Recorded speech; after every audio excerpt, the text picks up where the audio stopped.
Hola, ¿qué tal? Muy buenos días a todos ustedes, buenas tardes en cualquier parte del mundo que nos estén sintonizando. Les agradezco que estén en mi canal de Carlos Guzmán y con la alegría de retomar nuestras grabaciones con mi amigo Guillermo Galindo de Alemania.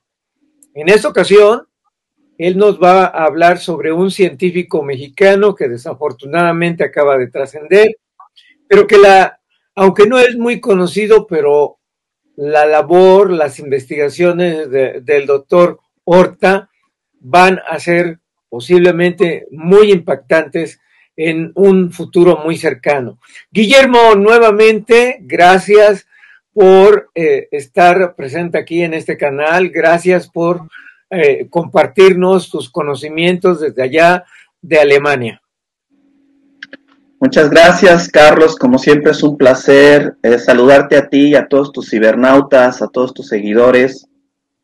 Esperemos que ellos tengan la oportunidad de compartir este conocimiento, sobre todo el trabajo, pues, de más de 50 años del doctor Aureliano Horta Sanabria.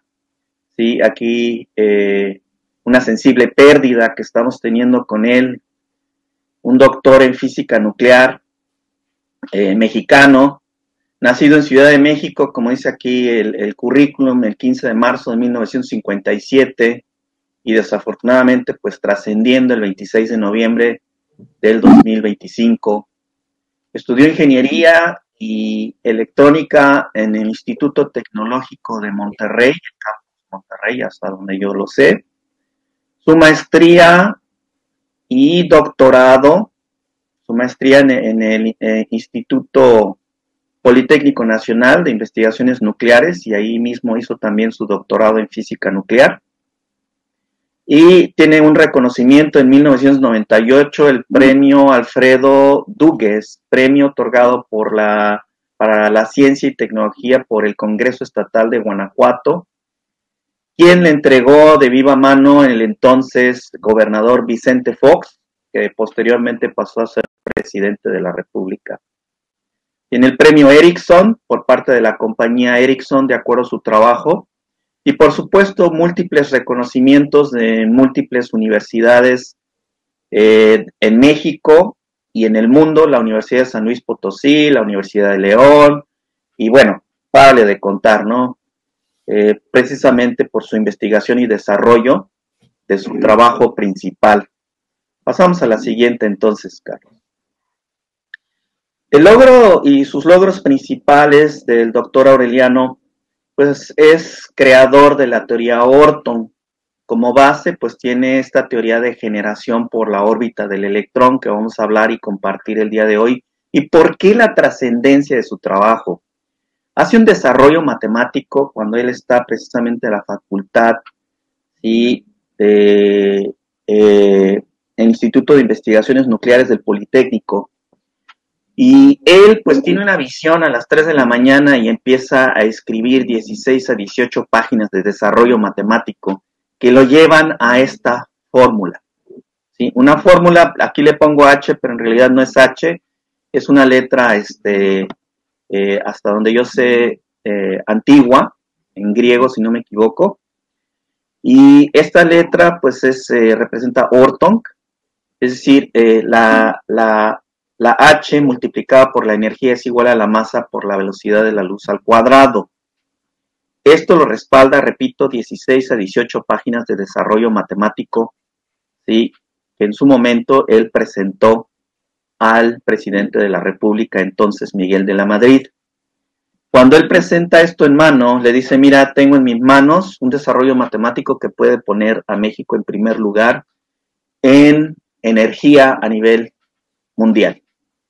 Obviamente la respuesta del entonces expresidente Miguel de la Madrid, pues le dice, ¿y para qué queremos eso si tenemos petróleo?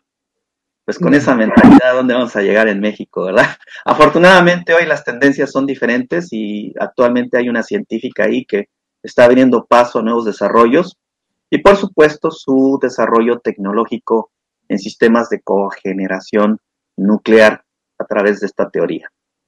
Continuamos. Entonces, él trasciende en su trabajo en esta teoría y en esta nueva visión a nivel eléctrico, atómico, molecular, ¿sí? Generación por la órbita del electrón. Vamos a ver de qué se trata, Carlos. Está muy interesante. Vamos a continuar entonces.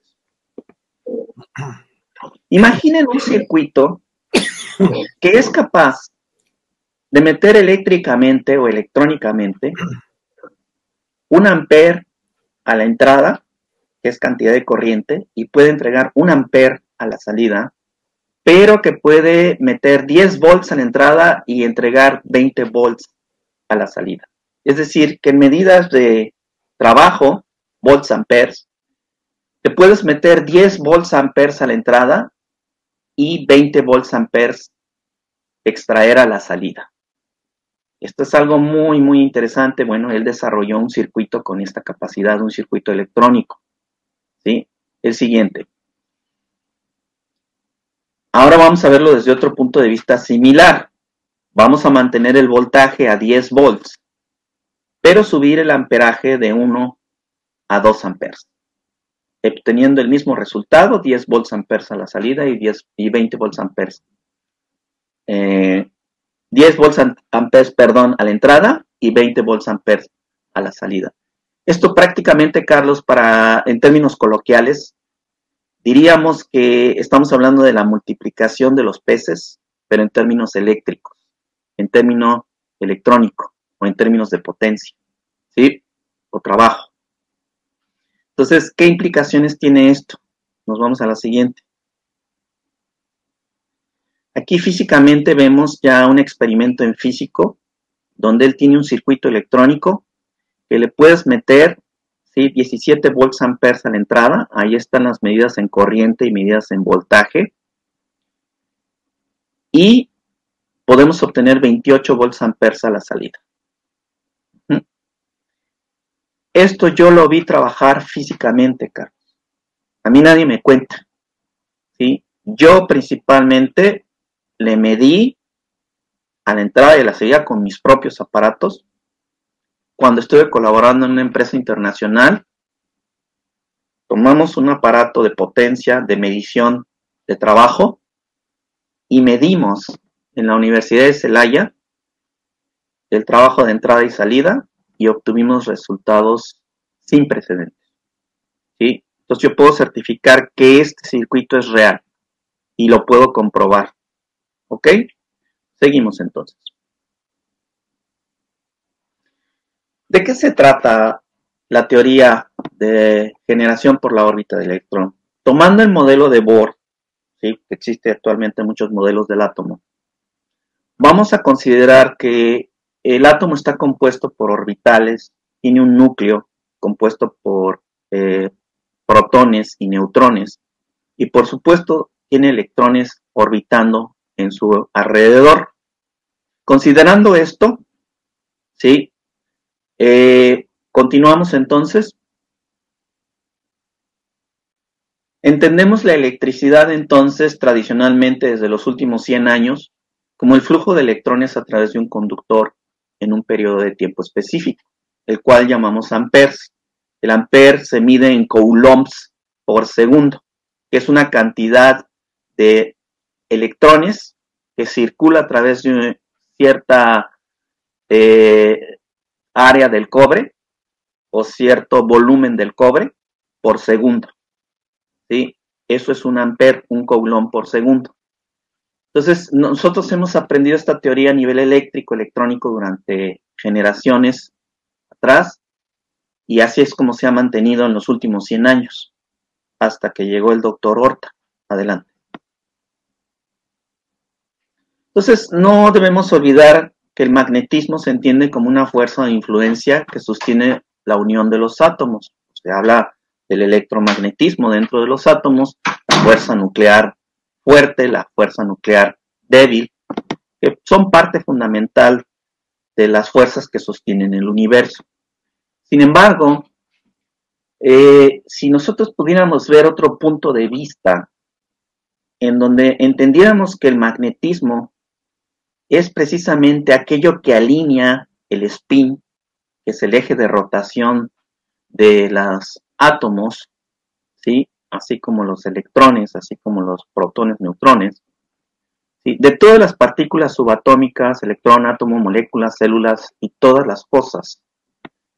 Imaginemos que es un estado de orden, ¿sí? De movimiento, desde partículas subatómicas hasta planetas, y que eso es el magnetismo. Es un nuevo punto de vista, ¿sí? Considerémoslos como una posibilidad. Adelante, entonces.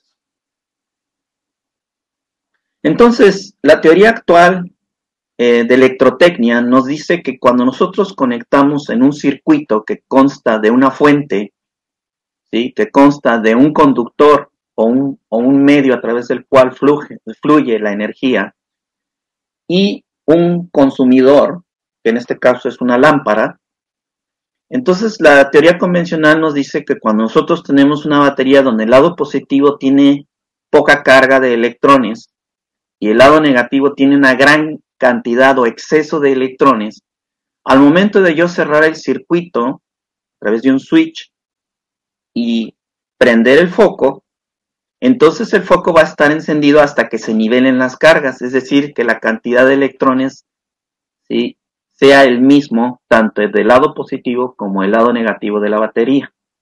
Eso es lo que estudiamos en la escuela de electrotecnia o de electrónica y electricidad. La teoría propuesta del doctor es que nos dice que esto no ocurre así, que en realidad los átomos no pierden sus electrones, es decir, no hay flujo de electrones, que en realidad lo único que hacen es cambiar su tamaño.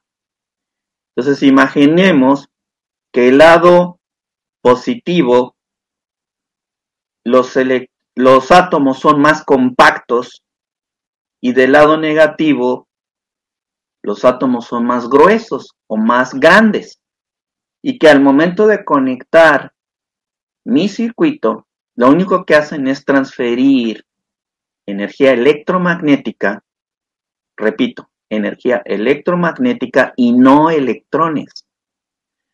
Y que al equilibrarse esta energía electromagnética, tanto los átomos del lado positivo como del lado negativo se vuelven del mismo tamaño. Y entonces decimos que la batería está descargada, porque ya no hay flujo de energía. Adelante. Entonces, para nosotros entender qué está pasando en un circuito eléctrico a través del cobre, a través del conductor, ¿sí?, lo que debemos entender es qué es una onda. Y bueno, pues sabemos que una onda, pues, es un disturbio o variación que se transfiere la energía progresivamente de un punto a otro en un medio, ¿sí?, que puede tomar forma o ser deformado elásticamente en una variación de presión, electricidad, magnetismo o temperatura, el cual finalmente llamamos onda. Entonces, ¿cómo funciona esto? Es como cuando en el Mundial del 86 en México, ahora que el próximo año viene el Mundial de Fútbol, pero en el Mundial del 86 de México se inventó la ola, que decían que la mascota Pique pasaba por debajo de la gente y la gente se alzaba, ¿no? Es exactamente lo mismo, la gente no se mueve del lugar, los electrones no se mueven del lugar, lo único que se transfiere es el movimiento, y eso es una onda. ¿Lo entendemos? Adelante, entonces. Entonces, en un conductor eléctrico, lo que se mueven no son los electrones, es simplemente la deformidad de los átomos. Es decir, los átomos se comprimen o se expanden, y esta transferencia de deformidad, aquí tengo un juguete, así que les puedo mostrar, esta transferencia de deformidad, que se hacen más grandes o más pequeños, se transfiere de un átomo a otro, más no electrones. Es un nuevo punto de vista. Mantengamos la mente abierta entonces. Adelante. Entonces, si consideramos este punto de vista, un átomo que esté cargado positivamente está compacto, y un átomo que esté cargado negativamente está expandido, o es más grande en tamaño. Es decir, Adelante. Es decir que si nosotros tenemos un circuito eléctrico, ¿sí?, lo que brinca de positivo a negativo no son electrones, sino es una onda electromagnética, el movimiento, nada más, ¿sí? Entonces, adelante. Si nosotros tenemos un flujo eléctrico en un conductor de 1000 metros, la teoría actual nos dice que los electrones brincan de un punto a otro del conductor y se produce un fenómeno que nosotros conocemos como caída de tensión, ¿sí? Si este conductor de 1000 metros tiene caída de tensión, entonces al principio tiene 120 volts y al final de los 1000 metros va a tener solo 60 volts por la caída de tensión, que es la resistencia que el cobre natural tiene al paso de la corriente eléctrica. Eso lo estudiamos en electrotecnia. Pero la teoría Horta te dice que no ocurre así, que no se pierden electrones, que lo que pierde en realidad es el tamaño del átomo, ¿sí? Es decir, que si tenemos 120 volts a la entrada, conforme el átomo va perdiendo tamaño, va a tener 60 volts de potencial a la salida. Es un nuevo punto de vista, mismo resultado. Adelante. Es decir, que si nosotros hacemos una analogía con la cantidad de voltaje que manejamos en nuestras casas, en los talleres o en la industria, ¿sí?, un átomo de cobre excitado a 110 volts va a tener un tamaño, a 220 volts, como se hace en los talleres, va a tener el doble de tamaño, y a 440 volts va a tener 4 veces más el tamaño que en nuestras casas. Si nosotros pudiéramos dimensionar los átomos del cobre en nuestras casas, eso es lo que nos dice esta teoría. Adelante. Ahora, ¿qué decía Einstein? Einstein nos decía que la energía es igual a la masa por la velocidad del cuadrado, la velocidad de la luz al cuadrado, o el cuadrado de la velocidad de la luz. Esta fórmula ha reinado durante prácticamente los últimos 100 años, ¿sí?, casi los últimos 100 años. Y si nosotros aplicamos la fórmula de Einstein a un átomo, que es la expresión más pequeña de la materia, como se reconoce como tal, porque aquí tenemos masa, y masa es materia, ¿sí? Si nosotros aplicamos esa fórmula, pues podríamos dimensionar cuánta energía podemos extraer de un átomo. Es decir, tenemos la masa atómica, ¿sí?, tenemos la velocidad de la luz al cuadrado, y la cantidad de energía que nos da, pues es enorme. Entonces aquí ya hay una discrepancia, porque la cantidad de energía de ionización que nos da la tabla periódica no coincide con la aplicación de la fórmula de Einstein. ¿Me explico? Hay una discrepancia en la aplicación de la fórmula de Einstein en un átomo de hidrógeno. Entonces, ¿qué es lo que en realidad está ocurriendo? Vamos a la siguiente. ¿Qué es lo que nos propone la teoría Orton del doctor Orton? ¿Sí? Nos dice que esta letra, como vamos a decirle H, pero no es una H, en realidad esa es la Jo de Horton, ¿sí?, multiplicado por la energía es igual a la masa por la velocidad de la luz al cuadrado. ¿Qué significa esto, Carlos? A la siguiente. Esto significa que si nosotros podemos controlar la distancia entre el electrón y el núcleo de un átomo, como aquí lo tenemos, podemos obtener grandes cantidades de energía, hipotéticamente, ¿sí? Es decir, estamos agregando un factor extra a la fórmula de Einstein. Imagínate, si nosotros hacemos una cuantificación de la fórmula de Einstein en un átomo, para tener una idea, 1 kilogramo de masa nos da 90,000 billones de joules a nivel energético. Ese mismo kilogramo, si nosotros lo traducimos en kilowatts hora, nos da 25,000 millones de kilowatts hora. ¿Cuánto pagamos de luz por mes? Digamos que pagamos 20 kilowatts hora. ¿Cuántos podríamos tener con un kilogramo de masa sin pagar luz? Pues serían miles de años. ¿Me explico? Entonces, si tenemos un miligramo, podríamos obtener aún así un miligramo de masa, 25 millones de kilowatts hora. Es decir, si consumimos un kilowatt hora, tendríamos 2.853 años de energía. Entonces podríamos nosotros dimensionar la cantidad de energía que podemos extraer de un poquito de masa. Adelante, Carlos. Muy bien. ¿Cómo logramos esto? Pues a través de un fenómeno que conocemos como resonancia. Si nosotros buscamos la explicación de resonancia es muy difícil como tal, porque solo nos vamos a encontrar en los diccionarios o libros como vibración o intensificación del sonido, que es como las cantantes de ópera rompen las copas por resonancia. Sin embargo, una explicación más acorde es la explicación que el doctor George Hurtak, ¿sí?, que es un doctor en física estadounidense. El doctor George Hurtak, que hace poco acaba de entrevistar el barbudo, nos dice que la resonancia es la suma de la energía cinética y centrífuga en un lazo cerrado de retroalimentación mutua que se incrementa con la energía del universo que se encuentra en la misma frecuencia. ¿Qué significa eso?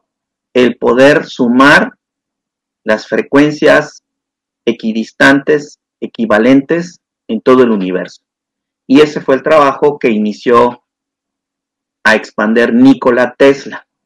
Ese fue el gran trabajo que Nikola Tesla hizo durante toda su vida, trabajar con resonancia. Y gracias a eso nosotros pues gozamos de la corriente alterna, gozamos de la transmisión a grandes distancias, de los generadores de electricidad de corriente alterna, de los transformadores, etcétera, y todo lo que existe, motores, todo el movimiento eléctrico, actualmente inclusive los autos eléctricos, son gracias al trabajo de Nikola Tesla y el entendimiento de la resonancia. Adelante. Entonces, tomando esto como principio, Carlos, con resonancia y vibración podemos alterar la distancia de un electrón con respecto al núcleo. De acuerdo al trabajo del doctor Horta, la respuesta es sí, sí es posible hacerlo. Y se puede aplicar la fórmula de Einstein junto con esta variante a nivel atómico. La respuesta es sí, sí se puede. Adelante. Obviamente, el dimensionar una fórmula matemática es complejo, ¿sí? Y dicen, es que la fórmula de Einstein solo se aplica en metros. Eso es algo muy burdo porque, pues, obviamente las distancias entre el electrón y el núcleo no se dan en metros, se dan en Armstrongs, ¿sí? Que son millonésimas de milímetro. Entonces, si nosotros consideramos esto, ¿qué está pasando en realidad entre un electrón y el núcleo? ¿Y dónde se encuentra la energía atrapada entre un electrón y el núcleo? Pues en sus orbitales, obviamente en sus orbitales. Entonces aquí el doctor Horta nos está proponiendo que entre el electrón y su orbital existen paquetes quantums, el cual él bautiza como orton. ¿Sí? Paquetes orton, paquetes energéticos. Adelante. ¿Qué significa esto? Que el electrón se mueve constantemente casi a la velocidad de la luz, y eso lo sabemos porque estudiamos electricidad y la electricidad se mueve casi a la velocidad de la luz, ¿sí? Pero adelante de sí y detrás de sí hay energía atrapada, lo cual llamamos paquetes orton. Ahora la pregunta es, entre el electrón y el núcleo, ¿está vacío? ¿Está hueco? Como dicen los científicos de hoy. Adelante. ¿Sí? Teóricamente estos paquetes del orbital se pueden sacar, y al sacar los paquetes del orbital el electrón se acercaría más al núcleo porque se recorta el orbital. ¿Me explico? Cuando yo extraigo energía de un átomo, esos paquetes Orton se pierden y por ende el electrón se acerca más al núcleo. Es una relación sencilla de física, ¿sí? De física en general. Si quito, pues, se tiene que contraer. Si meto, pues se tiene que expandir. Así de lógico. Adelante. Entonces, tomando esta teoría de que existen paquetes Orton, tenemos el estado natural de los átomos a 0 volts. Este es un átomo de hidrógeno. Entonces, conforme yo voy incrementando potencial, 110 volts, el átomo se infla de energía. A 220 volts, ese átomo se infla 2 veces más. Y a 440 volts, el átomo se infla 4 veces más. ¿Qué significa? Que el electrón del hidrógeno sube de suborbitales hasta 4 veces más. Pero las orbitales que abandonó no se quedan desenergizados o pierden energía, sino que la conservan. Y esto nos da paso a que entre el electrón y el núcleo hay paquetes de energía. Es decir, cuando el átomo está excitado a través de un potencial eléctrico, existen paquetes de energía entre el electrón y el núcleo. No es que esté vacío. Adelante. ¿Qué significa? Que aplicando la fórmula del doctor Horta, los átomos están llenos de paquetes de energía, lo cual él bautizó como Orton. Adelante, entonces. Entonces, ¿cómo se cargan esos paquetes de energía en los átomos? Pues por el orbital de los electrones natural. ¿Y qué sostiene al electrón dándole vueltas al núcleo en cierta distancia? Pues por supuesto que el universo. ¿Y qué es esa energía que mantiene al átomo inflado o al átomo en su estado natural? Pues la resonancia, ¿sí? Las frecuencias que conectan a un átomo que está aquí con un átomo que está del otro lado de la galaxia, de acuerdo a la manifestación de cuántica, ¿sí? Donde dos partículas se pueden manifestar al mismo tiempo y con la misma frecuencia en cualquier parte del universo, y eso está comprobado matemáticamente, ¿sí? Entonces, ¿qué está permitiendo al átomo mantener su grosor o su volumen, ¿sí? Atómico? Pues es precisamente esa resonancia que tiene con átomos de las mismas características en cualquier otra parte del universo. ¿Qué nos está diciendo esto, Carlos? Que todos los átomos de hidrógeno están conectados en todo el universo. Está en la Tierra, está en el Sol, está en una nube cósmica, o esté del otro lado de la galaxia, esté en el centro de la galaxia o esté fuera de la galaxia. Si es hidrógeno, está conectado a través del fenómeno que nosotros conocemos como resonancia. Adelante. Entonces obtenemos esta relación entre materia, energía y los paquetes de energía, los cuales bautizamos como Orton o electromagnetismo. ¿Sí? Y si nosotros jugamos con esta relación entre masa, energía y electromagnetismo, podemos obtener grandes cantidades de energía, sin necesidad de materiales excitados. Es decir, cualquier cosa que sea material, podemos obtener grandes cantidades de energía. ¿Sí? Acuérdate que Einstein dijo que la masa se pueden obtener grandes cantidades de energía y nunca aseguró o afirmó que tenía que ser a través de la fisión o la fusión nuclear. Es decir, desintegrando el átomo o juntando dos átomos. Einstein nunca dijo eso. Eso dijo que es cualquier manifestación de materia, cuál es masa, podría manifestar energía, ¿sí? Aplicando su fórmula. Adelante. ¿Qué implica esto, Carlos? Que estamos abriendo una nueva era, ¿sí? El doctor Horta hizo pruebas con los militares de México hace ya décadas, ¿sí? Vamos a ver el resultado de esas pruebas. Aquí vemos los resultados de la prueba, ¿sí? Se hicieron un banco de pruebas experimental para medir el ahorro de energía. Y aquí vemos los parámetros a través de los cuales se hicieron las pruebas, ¿sí? El protocolo de pruebas experimental para medir el ahorro de energía, realizar 4 pruebas bajo las siguientes consideraciones.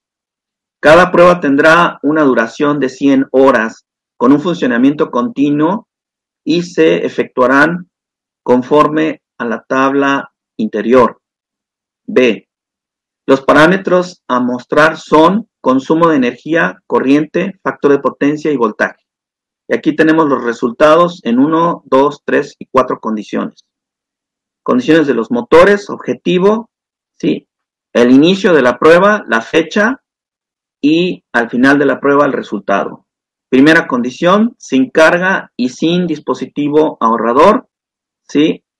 Monitorear el parámetro eléctricos para posterior comparación. Vemos ahí de 0 a 4 horas. Luego la segunda 2 es sin carga con un motor con dispositivo ahorrador y monitorear parámetros objetivos de los 2 motores y compararlos. Ahí vemos las fechas igual a 4 horas. Sí, y bueno, aquí podemos leer cada una de las condiciones sin dispositivo y con dispositivo ahorrador y vemos ahí la cantidad de horas y las fechas. Continuamos. Vemos aquí la gráfica y acuérdate cuando yo hablé del método científico, hablamos de que tenía que ser cuantitativo y cualitativo. Es decir, debemos poder ofrecer una estadística, cuantificar los resultados y calificar los resultados. Y eso es lo que estamos obteniendo aquí. Los promedios de corriente en amperes. Ahí vemos en rosa o rojo el motor testigo que no tiene circuito Orton y en azul el prueba, ¿sí? Que sí tiene el circuito Orton. Entonces vemos que el consumo de corriente es mucho más pequeño cada 10 horas. Son tomados estos 10 mediciones. Y en el caso del circuito Orton, mientras el circuito Orton consumía 0.4 amperes, sin circuito consumía hasta 18 amperes el motor. Y vemos que inclusive con circuito Orton era mucho más estable la medición. No tenía tanta variante. Continuamos entonces. Para poder traducir esto, aquí vemos los promedios de factor de potencia. ¿Sí? ¿Qué es el factor de potencia? El factor de potencia es el desfasamiento entre el voltaje y la corriente con respecto a la sinusoidal. ¿Sí? Como es corriente alterna, ¿sí? La corriente se atrasa con respecto al voltaje cuando es una carga inductiva o de tipo motor o que produce magnetismo o electromagnetismo. Entonces se produce un fenómeno el cual llamamos factor de potencia y ese atrasamiento de la corriente con respecto al voltaje puede disfrazar los resultados respecto a las unidades de trabajo. Idealmente el factor de potencia debe ser 1, es decir, cuando está en fase el voltaje con respecto a la corriente, ¿sí? El potencial con respecto al flujo de electrones.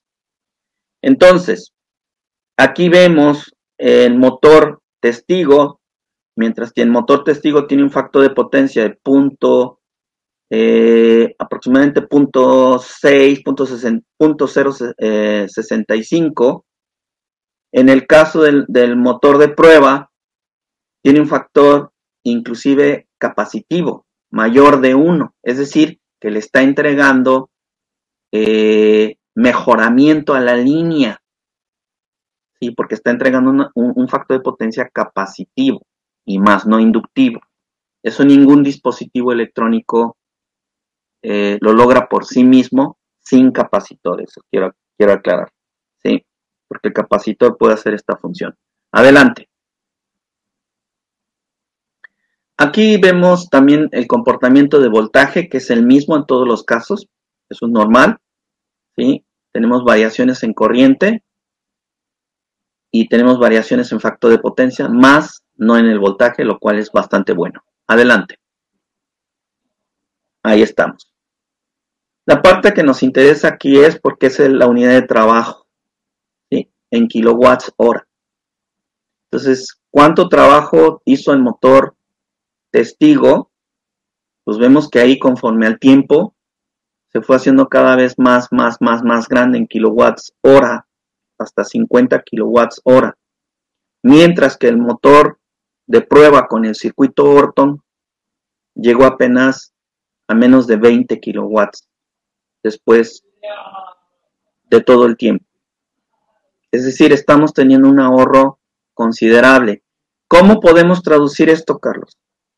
Imagínate una industria, una fábrica que consuma y que tenga que pagar $1,000,000 por mes.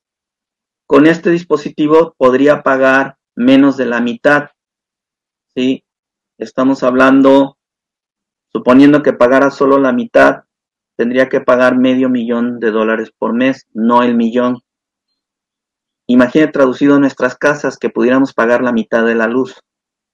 Traducido al país, podríamos duplicar nuestra capacidad de generación de energía, por bajar el consumo, obviamente.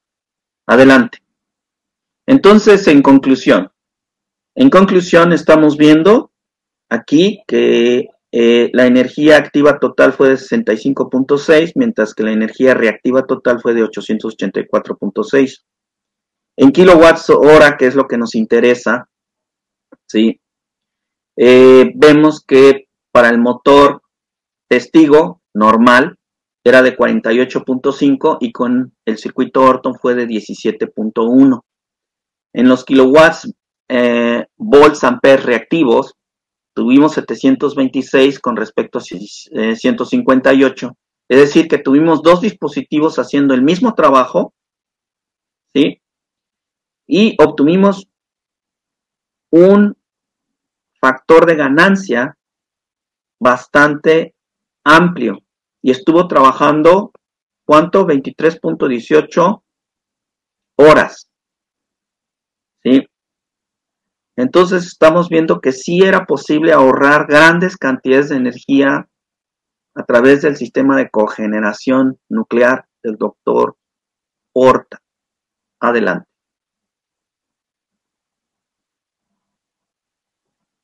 Entonces, en conclusión, de acuerdo a la tabla anterior, se presentan los consumos de energía activa total generados por el motor de prueba y el motor testigo después de 100 horas de trabajo continuo. A estos consumos se les multiplica por un factor de consumo para obtener el costo de la energía eléctrica consumida por cada motor. Aquí tenemos el motor de prueba con el circuito Orton y el motor testigo, que es de manera normal o natural. Si consideramos un factor de consumo en pesos mexicanos de 1.53 por kilowatt hora, ¿sí? Vemos que mientras en el motor normal tenemos que pagar 74.47 pesos, con el circuito Orton tendríamos que pagar 26.26 pesos, teniendo un factor de ganancia de 2.83 veces más o mejor de rendimiento. Imagínate el impacto que puede tener un ahorro del 64.74% en todo el consumo de electricidad a nivel nacional en México, en todo el consumo energético a nivel eléctrico y electrónico. Imagínate cuánto tendrían que pagar menos las ciudades y destinar todo ese dinero ahorrado a programas sociales, a escuelas, a hospitales, a fondos de retiro, a producción de alimentos. Adelante. Es decir, la crisis de energía no existe, Carlos. No existe crisis energética como lo quisieron plantear hace algunos años y como nos han querido convencer. En realidad lo que existe es una crisis de ignorancia. Calladito te ves más bonito. No oigas, no veas, no hables. Nada más se extiende la chequera o paga con tu celular, ¿sí? Y adelante. El doctor Horta nos deja este legado, ¿sí? El correo electrónico ya no está vigente, pero con gusto los doy ahora. Finalmente quiero concluir, Carlos, con esto. Es nuestra responsabilidad ser parte del proceso de cambio para garantizar la existencia de las generaciones futuras. Y hoy por hoy estamos en la línea de tiempo que podemos decidir tener un mundo desértico y de muerte, como nos lo han querido vender, ser esclavos, o tener un mundo de vida y lleno de abundancia, en donde todos podemos gozar de libertad y prosperidad. ¿Sí? Esta es una opción que hoy por hoy podemos tomar. Esto es muy importante y trasciende mucho, Carlos, porque el hecho de hablar, de poder cambiar a los átomos, hacerlos más grandes, más pequeños, y poder transferir esta energía, ¿sí? Imagínate que tengo un átomo grande y de repente puedo transferir esta energía, ¿sí?, a un átomo de uno a otro a voluntad. Imagínate la cantidad de energía que no podemos generar por cada gramo de cobre en todos los conductores eléctricos. Ahora, la tecnología existe, aquí está, Carlos. Aquí está. Esto sirve para un motor de 10 amperes, ¿sí? Está en Alemania, pero orgullosamente hecho en México, ¿no? Sí. Entonces, este es un circuito que sirve para 10 amperes, aquí está la especificación, 10 amperes, 220 volts, 60 a 50 Hz.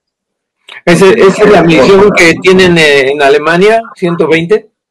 Sí, tenemos 220 volts a 50 Hz. ¿Sí? Este cilindro que tú conoces, Carlos, ¿sí?, que energiza agua, es tecnología Orton, porque lo que hace es engrosar los átomos del H2O, o las moléculas del H2O, las engruesa, las energiza, y al momento de yo ingerir el agua, estoy tomando esta energía a mi cuerpo. Esta energía Orton. ¿Sí? Lo tenemos también en botellas de hidrogenación de agua, tanto de plástico como de vidrio. ¿Sí? Y trabajamos con el doctor Horta para llevar este beneficio, inclusive hasta en el cuello, ¿sí?, que tenemos aquí este tipo de dispositivos, ¿no? Desafortunadamente estamos en una situación difícil porque no se pudo masificar, Carlos, no llegamos a ese punto de la masificación, que ese fue el éxito, lo hemos discutido, de Henry Ford. Henry Ford no tenía el mejor auto, ¿sí? Su éxito fue el poder de masificar, porque él creó la producción en serie. Entonces, al tener muchos, él pudo vender muchos y distribuir muchos. La única forma de honrar al maestro, pues, es intentar superarlo. Y la única forma en que yo puedo honrar la existencia del doctor Horta y su legado y su teoría es primero expanderla a las generaciones futuras. Estoy abierto a cualquier pregunta, ¿sí? Y segundo, pues los pocos productos que dejó, pues intentar masificarlos. El reto es grande, el tiempo, el trabajo es mucho y los obreros son pocos. ¿Sí? Entonces, vamos a abrir la sesión de preguntas. La pregunta es si esto, bueno, puedo aplicarlo para los viajes espaciales. Definitivamente sí, Carlos, porque en los últimos 100 años hemos trabajado con la fisión, que es romper átomos, y con la fusión, que es juntando átomos. Pero hoy tenemos una forma intermedia, como decía Bob Lazar, ¿recuerdas? Bob Lazar, tienes la fisión y la fusión, y existe una forma intermedia, que el doctor Horta dice que es inflando átomos, ¿sí? Bob Lazar decía que era a través del elemento 115, que era generando antimateria. Pero ¿cómo generar precisamente esa antimateria si se dice, a lo mejor estoy equivocado, que tengo antimateria y materia y al juntarlas, ¡pum! Sí y no, como dicen los mayas, no y sí. Si nosotros mentalizamos y estudiamos la teoría del doctor Horta, podríamos abrir las puertas a la generación de antimateria. ¿Por qué? Porque ¿cuál es la base de la generación de antimateria? El plasma, el cuarto estado de la materia. ¿Sí? Al plasma yo le puedo dar polaridad.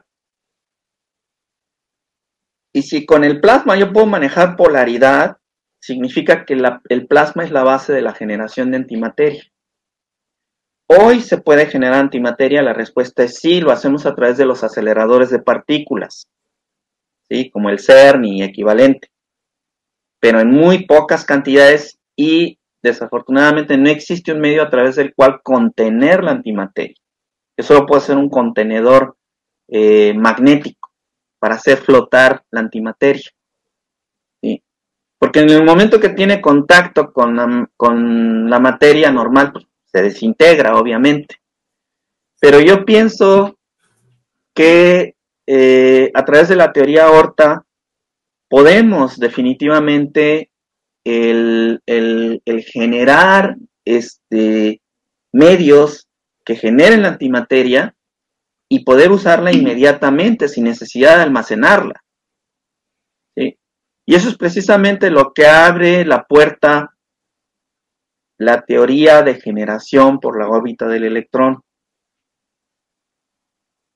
Podríamos tener, en teoría, un auto que no utilice baterías. ¿Por qué? Porque conforme generara su energía, la consumiría. Y si tenemos un generador que puede generar muchísima energía en torno al volumen de masa, pues ¿para qué necesitamos las baterías? Entonces imagínate una nave espacial que genere su propia energía y no necesite acumularla. Eso es precisamente lo que hacen la teoría de cómo funcionan las naves que hoy llamamos platillos voladores. No sé si quieras preguntarme algo en particular con respecto al doctor Horta, perdón. Sí, ¿dónde él desarrolló su trabajo? Porque nos dijiste que pues estudió su maestría, doctorado en el Politécnico, pero en sí, ¿dónde desarrolló el resto de su trabajo? Mira, él tuvo que obtener fondos de la iniciativa privada durante muchos años. Hubo mucha gente que invirtió y donó para poder desarrollar y llegar a los microchips que él llegó a fabricar por su cuenta. ¿Sí? Tuvo ayuda de ciertas instancias, tanto por parte de las universidades, obviamente muchas universidades que le dieron reconocimiento a lo largo del país, pues abrieron sus laboratorios para que él pudiera hacer ciertos experimentos. No puedo ser específico qué universidades estuvo él trabajando, pero estuvo trabajando en los laboratorios de algunas universidades haciendo experimentos. A mí me consta, yo estuve en más de una universidad, puedo mencionar, no sé, la de San Luis, la de León, la de Celaya, inclusive la de Querétaro, hicimos pruebas, ¿sí? Entonces, hubo muchas universidades que donaron de alguna forma tiempo y esfuerzo, los ingenieros de las universidades, para que el doctor hiciera experimentos y demostraciones en torno a su producto y su equipo, ¿sí? A mí personalmente me tocó llevarlo a la Universidad de Querétaro a hacer una presentación sobre ahorro de energía, obviamente causando mucha polémica, mucha incredulidad, pero sin embargo, pues sus modelos son funcionales, funcionaron y trabajan. Entonces ahí está el trabajo, ¿me explico? Aquí está, o sea, no te estoy mintiendo, aquí está físicamente. Exactamente, ahí iba yo a enfocar la pregunta, ¿en dónde se ha implementado? Mira, hay dos áreas principales en las que se ha implementado. Obviamente, la primera ha sido la industrial y de servicios. Y en la industrial, pues yo personalmente he visto motores que consumen menos de la mitad haciendo el mismo trabajo. Los últimos trabajos antes de su pérdida y de que él trascendiera, estaba trabajando de manera discreta con la NASA, ¿sí? No la Nacional de Alambres S.A., la Agencia Espacial Aeroespacial de los Estados Unidos. Me consta. Y se fundó una compañía en México y en los Estados Unidos para que la NASA pudiera subcontratar sus servicios.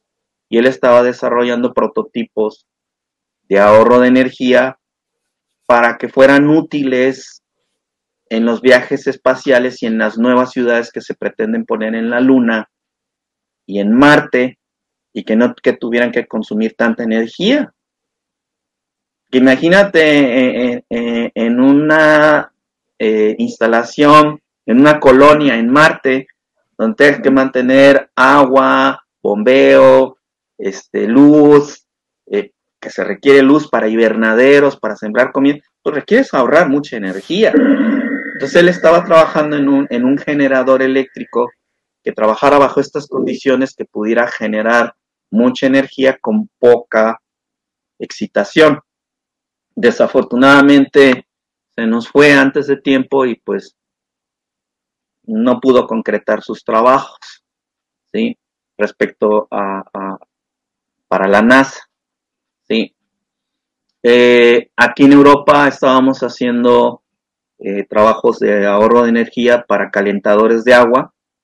A mí personalmente me tocó trabajar en ello de una manera un tanto discreta también, sin mucha promoción, por respeto a contratos de confidencialidad que hemos tenido que firmar, pero sí estuvimos trabajando en un proyecto para ahorro de energía en sistemas de calefacción de agua a través de imanes permanentes, por método de inducción de imanes permanentes, en donde se utilizaba un motor de inducción, y en ese motor de inducción pues se utilizaban este tipo de circuitos, obteniendo ahorros. Llegamos a obtener ahorros del 10% en promedio, y obviamente en miras a obtener ahorros del 50%. ¿Sí? Desafortunadamente te digo, pues todos los proyectos se han tenido que parar porque pues ya no contamos con su presencia. Sin embargo, este tipo de proyectos en la salud aún continuarán porque es mucho más sencillo, ¿sí? En términos de resultados. No quiero decir, perdón, como auxiliar, tengo que corregir, auxiliar en la salud, porque esto pues auxilia, ¿sí? El cuerpo es un 72% agua en los adultos, un 85% agua en los niños, y a través precisamente del agua energizada del doctor Horta, pues el cuerpo lo absorbe más rápido y el cuerpo se rehidrata más rápido, se energiza más rápido. Entonces, pues son básicamente las dos aplicaciones como auxiliares en la salud y como sistemas de ahorro de energía en la industria, en motores eléctricos y también en motores de combustión en niveles más bajos, a nivel diésel, con ahorros hasta del 20%, y en nivel gasolina con ahorros hasta del 10%, dependiendo del octanaje. Cuando eran gasolinas de bajo octanaje, a través de la tecnología Orton, se elevaba el octanaje para obtener ahorros al 10%, porque se infla la molécula del combustible. Entonces estuvo participando en múltiples proyectos a través de los últimos 30, 40 años, que bueno, cada proyecto sería un programa que tendríamos que hacer, Carlos. ¿Algún otro comentario que tengas, Carlos? Sí, ¿quién va a continuar?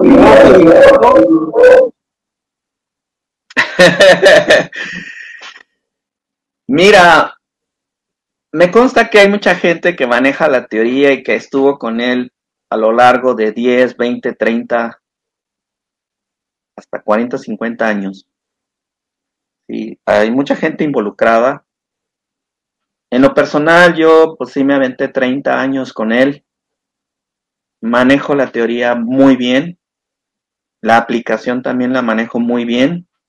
El manejo de la tecnología tengo mucha experiencia.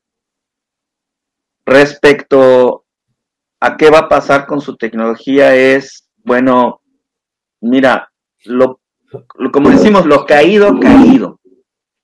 Es decir, lo que ya existe se va a seguir produciendo, como esto, eso se va a seguir produciendo, no cabe duda, porque el background ya existe.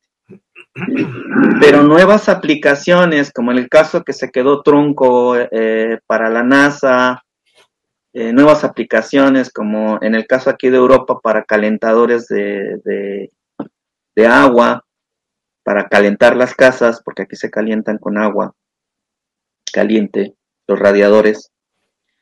Esos proyectos se van a quedar truncos hasta que se produzca una infraestructura la cual permita seguir con el desarrollo e investigación, y eso no va a tomar, pues al menos va a tomar unos 3 a 5 años poder tener laboratorios y pues sobre todo las nuevas generaciones que asimilen la teoría y que la acepten. Porque muchas veces tú sabes que las cosas nuevas dan miedo, ¿sí? Yo recuerdo cuando empezaron los teléfonos celulares, pues los que ya estaban acostumbrados al teléfono de alambre tenían mucho miedo y decían, no, esa es cosa del demonio, decían, ¿no?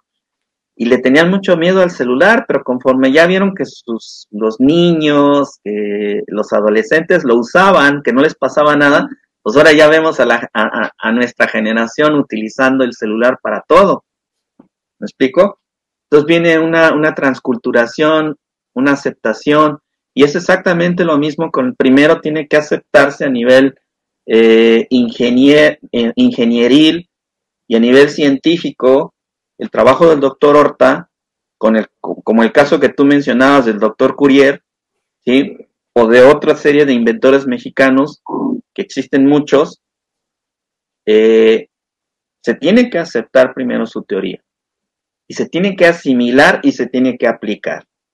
Una vez que ya se acepte, se asimile y se aplique, entonces ya viene la implementación de la tecnología. ¿La tecnología existe? Sí, sí existe. ¿Alguien más desarrolló una teoría similar? La respuesta es sí.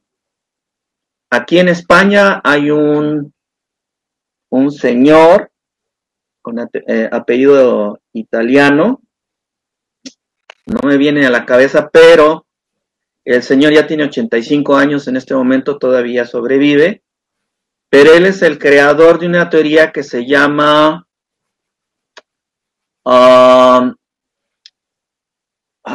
doble momento magnético.